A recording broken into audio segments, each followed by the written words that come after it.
লিখিত আমাদের মুখেই কোনো তখন তৎকালীন আবেদন আসলে ছিল না। এখনকার অনুমতি নিয়েছেন কিনা? এখন যথেষ্ট মাত্রা অনুমতি পান নাই, অনুমতি নাই। আসলে লিখিত হলে তারপরে শুনে কোনো অনুমতি লিখিত হবে যে নিয়ম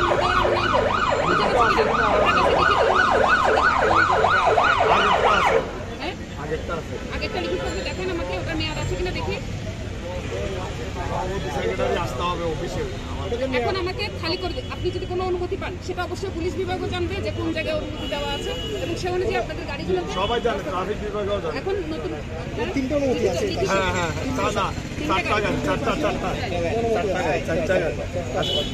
চারটার অনুমতি আছে। তাহলে এখানে চারটা আপাতত আপনার মুখের কথা অনুযায়ী দিলাম আমি। উনি আমাকে যে তথ্য দিলেন সেটা অনুযায়ী দিলাম।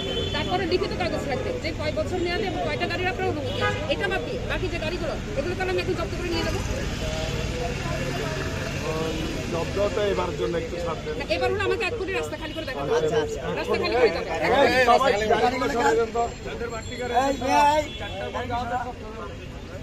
আপনার এটা একটু নিশ্চিত হয়ে লিখেছে কয়টা গাড়ি আপনাদের এরপর যখন দেখতে আসবো ওই লিখিত অনুমতিপত্রটা আমি দেখতে চাই। ঠিক আছে, এটা আপনি এখানে রাখবেন। আপনার যা কিছু অফিসিয়াল কাগজ আছে আপনি এইখানে আর এই যে ফুটপাতের উপর এটা করছেন এটা কারণ এটা কি সিরিয়াল মেনটেন ফুটপাত দখল করে রাখছেন কে দিয়েছে এটা? এই অফিসের অনুমতি কে দিয়েছে?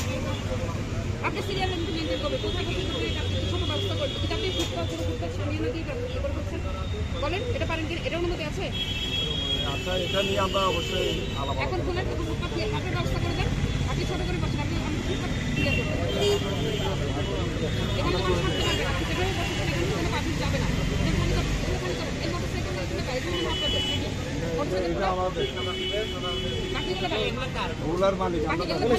এখন দায়িত্ব নিয়ে ঠিক আছে আমি করে দিচ্ছি। হ্যাঁ করে দেন, রাস্তা খালি করে দেন। এটা এই সবাই এই গাড়িকে সবাই দাও তো।